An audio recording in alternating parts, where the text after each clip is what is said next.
बंगाल की जनता ने ममता बनर्जी को आईना दिखाते हुए बोल दिया, अब यहां से तुम्हारा टाइम हो गया, यहां से निकल लो। निकलने का मतलब ये नहीं है कि 0 सीट हो जाएंगी ममता बनर्जी की। ममता बनर्जी वहां पे भी लगभग 80 से 120 सीट तक, 150 तक भी पहुंच सकती है। और अगर 150 तक पहुंची तो बीजेपी का जीतना मुश्किल हो जाएगा।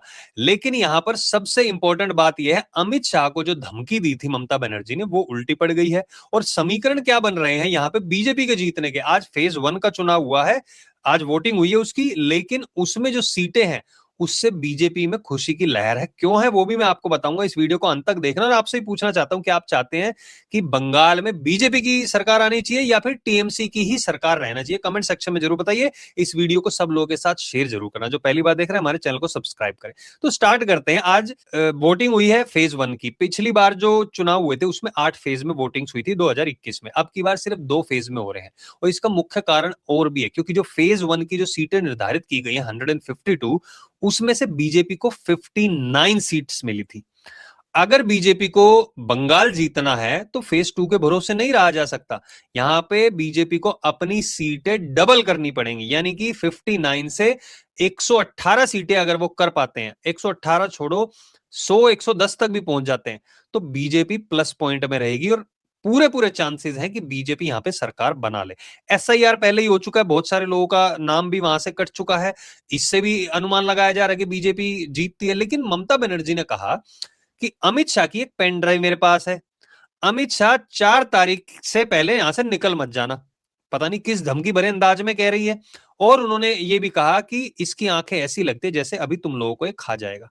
ये तो बात हुई धमकी देने की, लेकिन आज वोटिंग के दिन क्या हुआ भाई? 17 तारीख को एक जगह की मैं बात बता रहा हूं, बंगाल में सीसीटीवी इंस्टॉल किया गया। सारी जगह ऐसी व्यवस्था की गई है कि सीसीटीवी इंस्टॉल होगा और 100 मीटर दूर ही सीआरपीएफ की जो लोग खड़े होंगे वो चेक करेंगे कि भैया बंदा जो वोट देने आया वो सही है या नहीं। उसके बाद एक सेकंड आएगा, वहां पे बीएलओ चेक करेंगे कि हम, बीएलओ मतलब उसी इलाके का आदमी, कि हाँ ये बंदा सही है नहीं है। उसके बाद वो जाएगा तीसरी वहां पे, जब वोटर आईडी कार्ड दिखा के वोट डाल सकता है।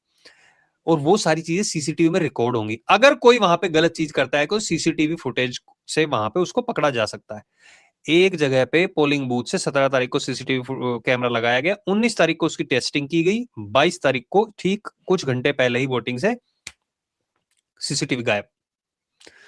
आप सोचिए कितनी बुरी तरीके से ममता बनर्जी घबराई हुई हैं। जब लास्ट डे था उनका कैंपेन का तो उन्होंने कहा अगर टीएमसी रही तो फिर मिलेंगे। ममता बनर्जी को भी लग गया अब की बार जो है मामला बहुत ज्यादा गंभीर हो चुका है और इस बार जनता उनको उखाड़ फेंकने की सोच रही है। क्योंकि जो न्यूज चैनल में दिखा रहे लोग भी आ रहे हैं, वो भी, उनसे ही पता चल रहा है कि जनता बदलाव चाहती है। क्यों? इसके और भी कई कारण। उन्होंने जो रेप विक्टिम थी उसके बारे में भी कमेंट किया था। उन्होंने कहा था कि 12:30 बजे के बाद क्यों निकलती हैं फिर लड़कियां, जब रेप हुआ था उसमें इन्होंने बयान दिया था।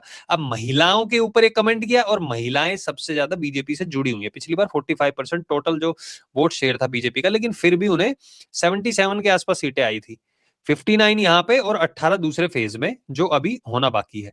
लेकिन यहां पे एक इंपॉर्टेंट चीज है, मैंने जैसा आपको बताया, अगर 110 तक आ गई तो सेकंड फेज में हो सकता है बीजेपी की सरकार बन जाए। अगर बीजेपी फर्स्ट फेज में 80 या 90 सीट भी लाती है तो बहुत ज्यादा मुश्किल हो जाएगा, क्योंकि सेकंड फेज 142 सीट्स का है और उसमें मोस्टली मुस्लिम पॉपुलेशन है, मतलब मेजोरिटी है वहां पे जिन जिन सीट्स पे होना है।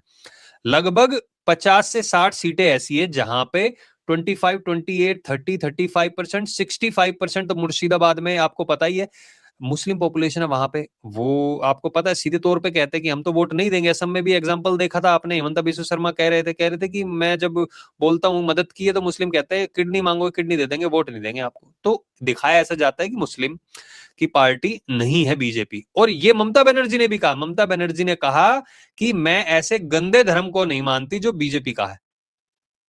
ये ममता बनर्जी के बयान है। और उसके बाद उन्होंने एक चीज और कही थी, देखिए वोटिंग का मैंने आपको बता दिया। एक बीजेपी का कैंडिडेट जो आज वोट डालने जा रहा था, टीएमसी के गुंडों ने रास्ते में, पुलिस वाले उसके साथ है फिर भी उसको भाग रहे, मारने के लिए दौड़ रहे हैं, आप वीडियो में देख सकते हैं। आप सोचिए अगर ये सीआरपीएफ की 200 गाड़ियां नहीं आई होती, 200 तो अभी बाद में आई थी, पहले भी और भी आई थी, बख्तरबंद गाड़ियों का वहां इंतजाम किया गया क्योंकि पेट्रोल बम भी बहुत वहां से बरामद हो रहे हैं।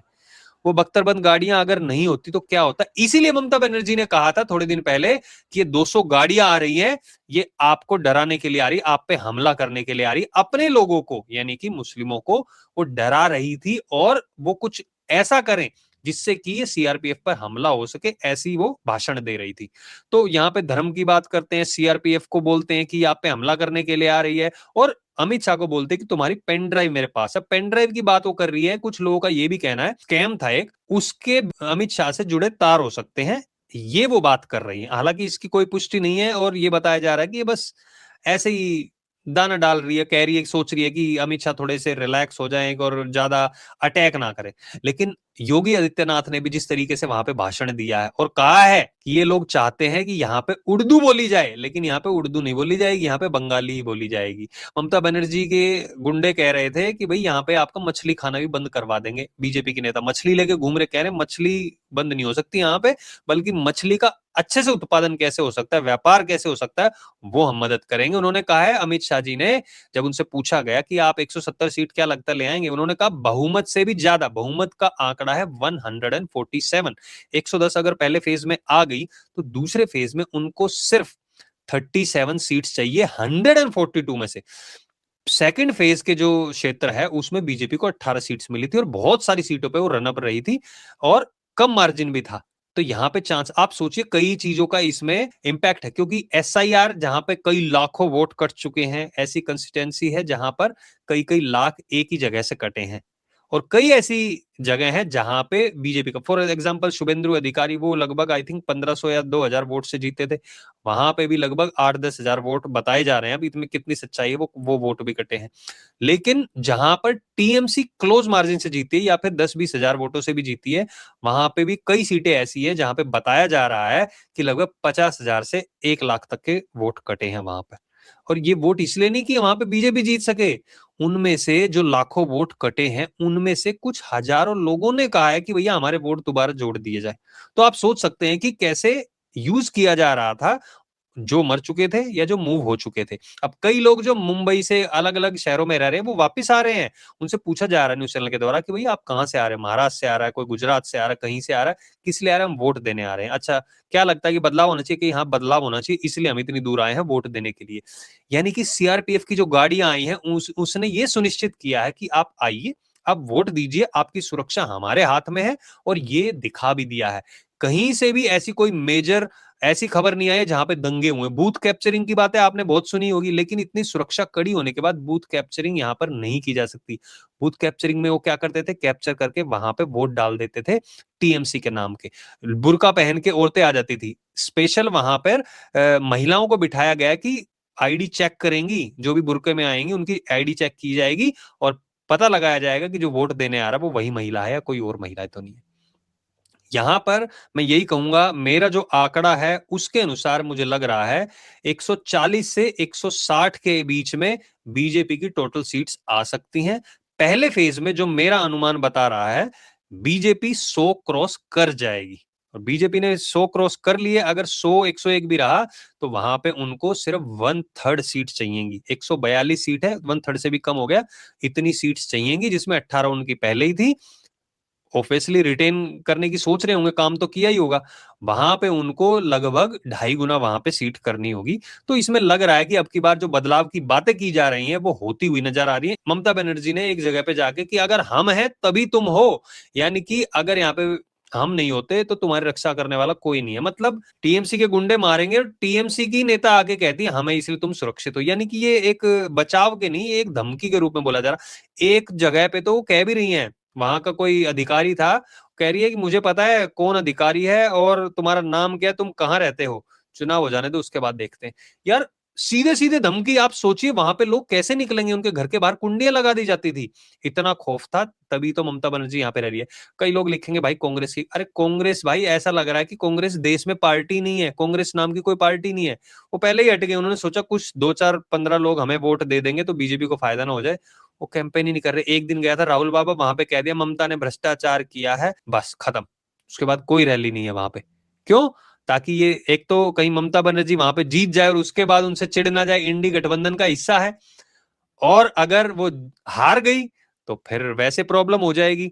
तो ये नहीं चाहते कि बीजेपी वहां पे जीते, इसलिए हर जगह पे जो दंगे हो रहे थे, अभी भारत में दिखाया जा रहा था, वो कहीं ना कहीं चुनाव के कारण ही है कि बीजेपी को किसी तरीके से वहां पे धमकी दी जा सके, टॉर्चर किया जा सके, भैया तुम ये करोगे तो हम ये कर देंगे, धमकी के रूप में। तो मैं आप लोगों से ही पूछना चाहता हूं, आप लोगों को क्या लगता है कि बंगाल में बीजेपी आनी चाहिए नहीं आनी चाहिए, आप लोग बताइए। मुझे लगता है कि इस बार पूरे पूरे चांसेस हैं, जो मैंने आंकड़ा बताया 160 तक जा सकती है सीटें, 147 चाहिए सरकार बनाने के लिए। बहुत बहुत धन्यवाद वीडियो देखने के लिए, इसको सब लोगों के साथ शेयर जरूर करना और कमेंट सेक्शन में अपने विचार रखना। जो नए लोग देख रहे हैं चैनल को सब्सक्राइब जरूर करना। बहुत बहुत धन्यवाद देखने के लिए। जय हिंद, जय भारत।